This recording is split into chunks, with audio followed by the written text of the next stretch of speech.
कि हमारे पास जो थर्ड जनरेशन ऑफ कंप्यूटर है, इसमें जो है बेटा आईसी से इंट्रोड्यूस हो गई थी, ठीक है। और इनकी वजह से जो हमारे सिस्टम की स्पीड थी और एफिशिएंसी थी बेटा, वो बहुत ज़्यादा इंक्रीज हो गई थी, ठीक है।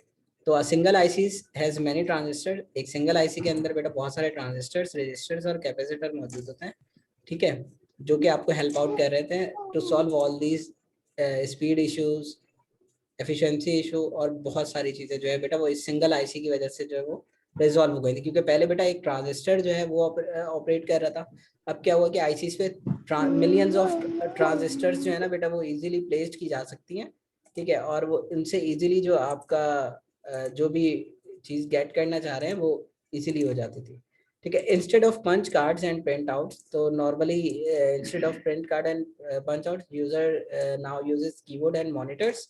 तो अब जो है बेटा जो कीबोर्ड्स और मॉनिटर्स हैं वो हर जगह एप्लीकेबल थे, and run after application at once. तो आपके पास जो इनमें से जो है वो डिफरेंट डिफरेंट एप्लीकेशंस जो है वो यूज़ कर रहे थे। अभी हमने लास्ट टाइम बात की थी कि बेटा जो कंप्यूटर उस वक्त के थे, इससे पहले थर्ड जनरेशन से पहले जो कंप्यूटर्स थे वो they can perform a single task at a time. जिस तरह अभी हम बात कर रहे हैं कि मतलब हम क्लास भी ले रहे हैं, अगर कोई इंटरनेट यूज़ कर रहा होगा वो भी कर सकता है, व्हाट्सएप पे मैसेज कर रहा होगा तो कर सकता है ना। It means you can use different, it can use different different applications और different features at a one time by using computer.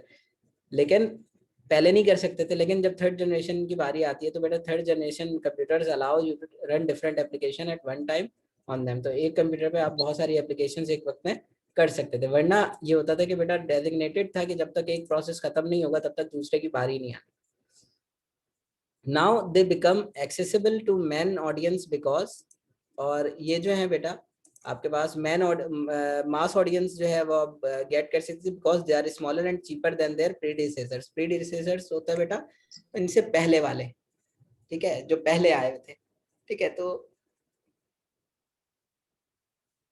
Now these systems are accessible to mass audience. Mass audience mean बहुत सारे लोगों ने खरीद लिए थे उस दौर के अंदर, या ऑर्गेनाइजेशंस जो थी उन्होंने बेटा बाय कर लिया था for their for solving their problems, ठीक है।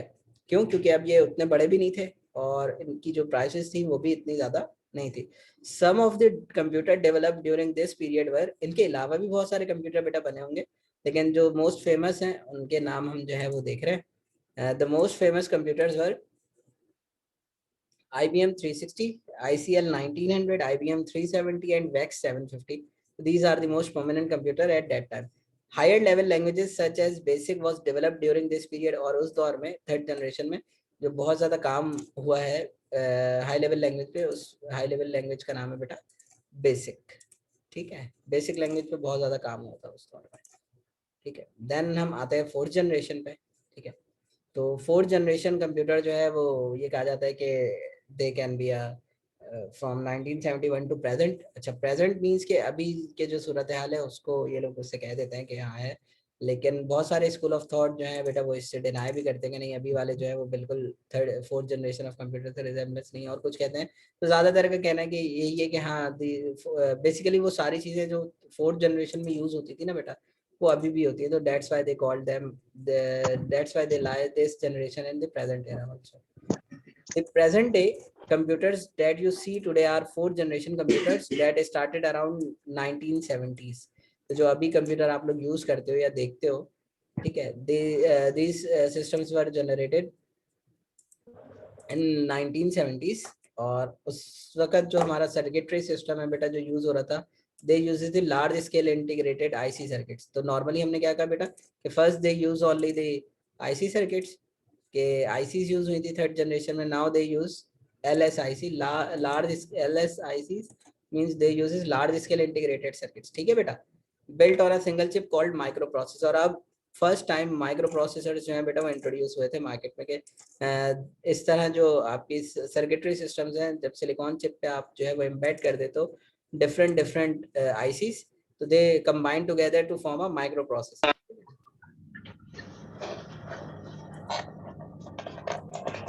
The microprocessors about the fourth generation of computer as thousands of integrated ICs were built on a single silicon chip.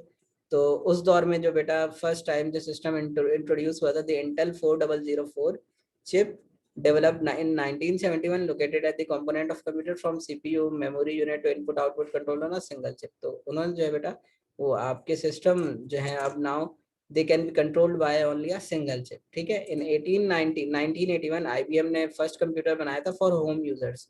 जो नॉर्मली आप कहते हैं कि घरों में सिस्टम यूज होता है ना, वो IBM ने फर्स्ट बनाया था इन 1981. इसी तरह एप्पल वालों ने अपना जो कंप्यूटर है जिसे वो मैकिंटॉश कहते हैं, they produces in 1984. ठीक है.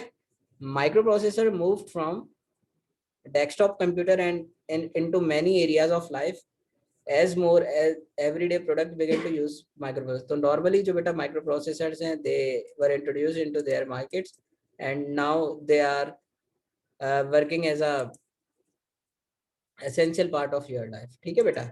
तो ये उस दौर की कहानी है. This generation also about the concept of GUIs, mouse and handheld devices. तो normally fourth generation of विल्जा बेटा नहीं कह रहे हैं. ठीक है. तो बेटा विल्जा नहीं कह रहे हैं. ठीक है. तो they generate the generation also about the concept of GUIs. उसी दौर के अंदर आपके graphical user interface concept introduce हुए थे और the mouse and hand held devices were also introduce. तो उसी दौर के अंदर बेटा आपके माउस का कॉन्सेप्ट, ठीक है, जो माउस है आपका यूज करते हो डिफरेंट डिवाइसेस के साथ, और बहुत सारी हैंड हेल्ड डिवाइसेस जिसमें आपके प्रिंटर्स हैं, ये सब इंट्रोड्यूस हुए थे. क्लियर है बेटा ये चीज? यहाँ तक कोई मसला, किसी को कोई चीज पूछनी है तो बताओ मुझे. सर. जी बेटा. सर आप कुछ कह रहे थे ना, तो वाईफाई क्या डिस्कनेक्ट हो गया था अटेंडेंस के बारे में. हाँ वो कर लेते हैं बाद में, आपसे कह देता हूँ कुछ. ओके. यहाँ तक हम रखेंगे बेटा. यहाँ तक किसी का क्वेश्चन, क्योंकि फिफ्थ जनरेशन में बहुत सारी चीजें हैं जो डेप्थ में हमें पढ़नी है, वो नेक्स्ट क्लास में ही होगी. सर 1 से लेके 4th जनरेशन तक थोड़े थोड़े की पॉइंट बना के सर बता दें कि फर्स्ट में क्या था, देखिए बेटा क्या फर्स्ट में आपके देखें सर्किटरी बेसिस जो थे वो एज अ वैक्यूम ट्यूब जो है वो यूज होता था. फिर सेकंड में जो है वो आपके ट्रांजिस्टर्स इंट्रोड्यूस हुए थे. थर्ड में जो है वो आपकी आईसीज आई थी. फोर्थ में जो है वो आपकी लार्ज स्केल इंटीग्रेटेड सर्किट्स आए थे. तो these are the basic circuitry modes which the generation use. ठीक है बेटा. इसी तरह आपके पास तो इसी तरह आपके पास जो यूजेज था, आप फर्स्ट जनरेशन ऑफ कंप्यूटर में जो इनपुट दे रहे थे बेटा, वो आप इनपुट आपकी जो पेपर टेप है उसके थ्रू, या आप जो है वो डिफरेंट पंच कार्ड्स यूज कर रहे थे, पंचिंग मशीन्स, उनके थ्रू दे रहे थे. लेकिन जब आप सेकंड जनरेशन में आते हैं तो somehow concept of central processing unit, memory और प्रोग्रामिंग जो है वो इंट्रोड्यूस हो चुका था. और समहाउ जो है, समहाउ कंप्लीटली नहीं, समहाउ जो है वो आपकी जो मशीन्स थी वो डेवलप्ड हो चुकी थी. मतलब आपके मेमोरी का कॉन्सेप्ट था, आपकी प्रोग्रामिंग लैंग्वेजेस के कॉन्सेप्ट मौजूद थे. ठीक है. तो उसी दौर के अंदर आप जो है वो असेंबली लैंग्वेज पे काम करते थे इनिशियली, और देन जो है वो फिर आपकी हाई लेवल लैंग्वेजेस की इर्तिका था, मीन्स के स्टार्टिंग आपकी जो हाई लेवल लैंग्वेजेस बनना शुरू हो गई थी. ठीक है. और जो है उस दौर के कुछ कंप्यूटर्स के नाम इसी तरह हमने देखे. इसी तरह जब हम थर्ड जनरेशन में आते हैं तो they are more focused towards high level languages, ताकि ह्यूमंस की अंडरस्टैंडिंग जो है वो और ज़्यादा बढ़े कंप्यूटर के साथ. तो उन्होंने हायर लेवल लैंग्वेज बेसिक पे काम किया और उसे डेवलप किया. फिर फोर्थ जनरेशन में देखे किसी भी लैंग्वेज का नाम नहीं, क्योंकि बहुत ज़्यादा हाई लेवल लैंग्वेजेस जो है बेटा वो इंट्रोड्यूस हो गई थी और आपके हार्डवेयर कंपोनेंट्स भी बहुत ज़्यादा बन चुके थे. और पहले फोर्थ जनरेशन में ही कंप्यूटर जो है बेटा वो होम यूजर्स के लिए बनना शुरू हुए थे, वरना जो है वो ऑर्गेनाइजेशन और डिफरेंट स्पेशली डिजाइन होते थे फॉर सम स्पेसिफिक ऑर्गेनाइजेशंस. ठीक है बेटा. GUIs क्या होता है बेटा?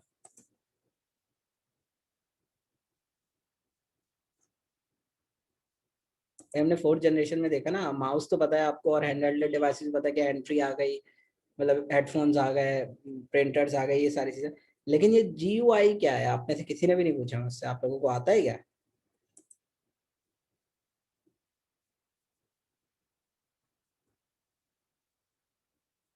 जी बेटा. आप लोगों को पता है क्या होता है? नो किसी ने sir. Raise hand. No Awais sir, पता है? किसी को भी नहीं पता. No sir. रुक जाओ. अवैस जी बेटा. सर इसे ग्राफिक यूजर इंटरफेस कहते हैं ना सर, ये GUI जो होता है, और शायद बिल्कुल स्क्रीन बिल्कुल फर्स्ट ऐसे ही टाइम है जो है बस। आई थी विंडो शो हुई थी। जी जी, अब ये जरा इन सबको समझाओ कि ये GUIs होते क्या है। बेटा इन्होंने टर्म तो बिल्कुल ठीक बताई है कि ग्राफिकल यूजर इंटरफेस होता है, बट ये मतलब ग्राफिकल यूजर इंटरफेस से क्या मतलब समझ में आता है? सर आई थिंक इसमें जो है हमारे पास LCD या मॉनिटर पे जो हमें डिस्प्ले शो होता है, जो कि हमें विंडोज हो गई, और टाइपिंग मटेरियल हमें स्क्रीन पे शो होता है, इसे जी जी ग्राफिकल यूजर इंटरफेस कहते हैं। ठीक है। और कोई बेटा जो अवैस, थैंक यू बेटा, ठीक है। और कोई बेटा एक्सप्लेन करना चाहे GUIs,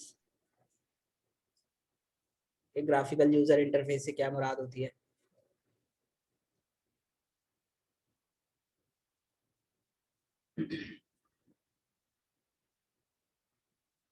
बेटा ग्राफिकल यूजर इंटरफेस का यही मतलब है जो अवैध समझा रहे थे, कि जब आप कंप्यूटर बेटा ओपन करते हो, लैपटॉप ओपन करते हो या मोबाइल ओपन करते हो, तो जो आपके पास स्क्रीन नजर आती है, इंटरफेस का मतलब होता है मीडियम जिसके थ्रू आप जो है वो कनेक्ट हो रहे होते हो। तो आप देखते हो बेटा, आपने अगर व्हाट्सएप खोलना है तो व्हाट्सएप के आइकन पे क्लिक करते हो, मैसेंजर खोलना है तो मैसेंजर के आइकन पे क्लिक करते हैं, स्नैपचैट खोलना है तो उसके मैसेंजर पे क्लिक कर रहे हैं, जूम खोलना है तो जूम के, वो MS वर्ड पे काम करना है उस पे, तो आप क्या करते हो बेटा, उससे इंटरेक्ट करते हो ना, क्लिक करते हो जाके स्क्रीन पे। तो ये जो इंटरेक्शन है ना बेटा, ये ग्राफिकल यूजर इंटरफेस कहलाता है आपका। ये जो जिस फेस के थ्रू आप इंटरेक्ट हो रहे होते हो, ये आपकी सारी की सारी चीजें बेटा जो है वो आपकी ग्राफिकल यूजर इंटरफेस कहला रहा होता है। क्लियर है ये चीज? यहाँ तक किसी को कोई इशू, कोई चीज नहीं समझ में आई तो कि पूछो। सर जी बेटा। नो आईसी का सर। मेन फंक्शन क्या होता है? जी आबिद, आईसी का मेन फंक्शन क्या होता है? किसका? आईसी का मेन फंक्शन क्या होता है? बेटा वो इलेक्ट्रिसिटी आईसी प्रोवाइड, इंटरनेट हाँ वो बेटा आपके स्पीड, जो सिस्टम की स्पीड है ना बेटा, टाइम भी उसको बताते हैं इंटीग्रेट ना, करा रहे थे। टाइम भी बताते हैं ना। जी बेटा,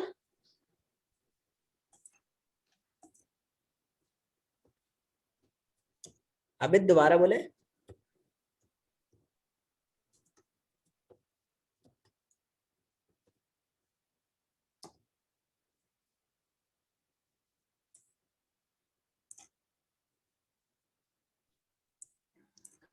टाइम में बताते हैं क्या?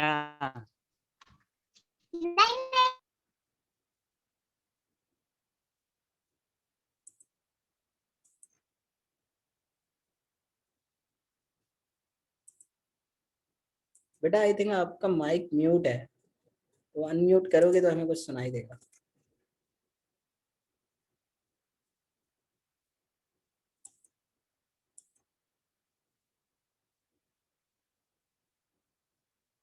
ठीक है, और बेटा किसी का कोई क्वेश्चन न चले जब तक आप सही होता है तो फिर पता चल जाएगा कि क्या है। जी नूर, क्या पूछ रही थी आप?